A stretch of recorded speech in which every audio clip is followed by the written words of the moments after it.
तो दोस्तों, आप सभी ने पिछले कुछ दिनों में देखा होगा कि भारत जो दुनिया भर के अंदर खाद्य उत्पादों का एक्सपोर्ट करता है, उनमें से कुछ चुनिंदा खाद्य पदार्थ जैसे कि गेहूं और चाय को लेकर बहुत ही गंदी राजनीति खेली गई और कई सारे देशों ने तो यहां तक बोल दिया कि आपकी जो चाय और गेहूं है वो काफी घटिया क्वालिटी का है, साथ में इनका रखरखाव भी सही से नहीं किया गया और इनमें कीड़े मकोड़े और वायरस वगैरह हैं। पर यहाँ पर ध्यान देने वाली बात यह है कि इन देशों ने भारत के उन्हीं प्रोडक्टों को निशाना बनाया जिनका भारत एक्सपोर्ट या तो बहुत ही कम करता है, अन्यथा अभी तक करता नहीं था। पर जो प्रोडक्ट भारत बहुत ही ज्यादा मात्रा में बेचता है, जैसे कि शक्कर हुआ या फिर हुआ चीनी, इन देशों ने इन प्रोडक्टों के बारे में कुछ नहीं बोला, क्योंकि ये देश भली भांति तरीके से जानते हैं कि यदि इन प्रोडक्टों के बारे में कुछ कहा तो भारत इन पर बैन ठोक देगा। पर दोस्तों, अब की बार इन देशों ने भारत से बहुत ही बड़ा पंगा ले लिया है, क्योंकि इन देशों की तरफ से भारत के मसालों पर प्रतिबंध लगा दिया गया है और मसाले में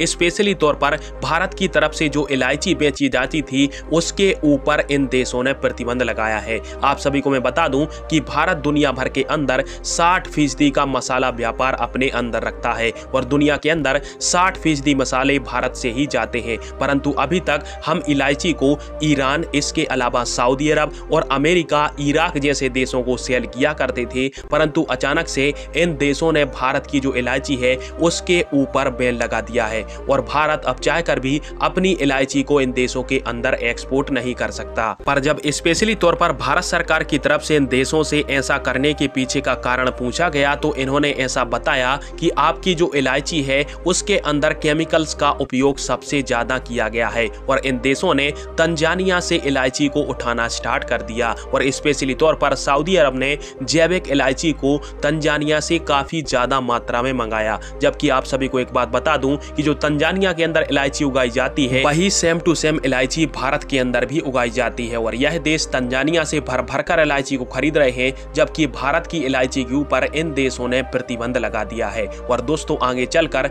भारत सरकार के लिए इलायची का एक्सपोर्ट करना काफी ज्यादा मुश्किलों भरा हो सकता है, क्योंकि इन देशों ने केमिकल वाली जो छाप है वो भारत की इलायची पर छोड़ दी है, जिससे कहीं ना कहीं इन देशों की साजिश का जो शिकार है वो भारत की इलायची होने वाली है और इसका असर साफ साफ भी दिख रहा है। स्क्रीन पर आप सभी स्क्रीनशॉट भी देख सकते हो, जिसके माध्यम से ऐसी जानकारी दी गई है कि अंतर्राष्ट्रीय मार्केट में जहां इलायची के दाम 3000 रुपए प्रति किलो हैं, तो वहीं पर भारत के अंदर जो इलायची के प्राइस है वो 750 से 850 रुपए तक पहुंच चुके हैं। यानी इसका मतलब है कि अंतर्राष्ट्रीय मार्केट में इलायची के भाव बढ़ चुके हैं और भारत के पास पर्याप्त मात्रा में इलायची भी उपलब्ध है और भारत चाहे तो अंतर्राष्ट्रीय मार्केट में इन देशों को छोड़कर बहुत ही उच्च दामों में अपनी इलायची को बेच सकता है। खैर, आप सभी की इस टॉपिक पर क्या राय है और जिन देशों ने भारत की इलायची को ठुकराया है, क्या भारत सरकार को अब उन देशों को इलायची देनी चाहिए या फिर नहीं? कमेंट बॉक्स में फिर आप दीजिएगा। वीडियो देखने के लिए धन्यवाद। जय हिंद, वंदे मातरम।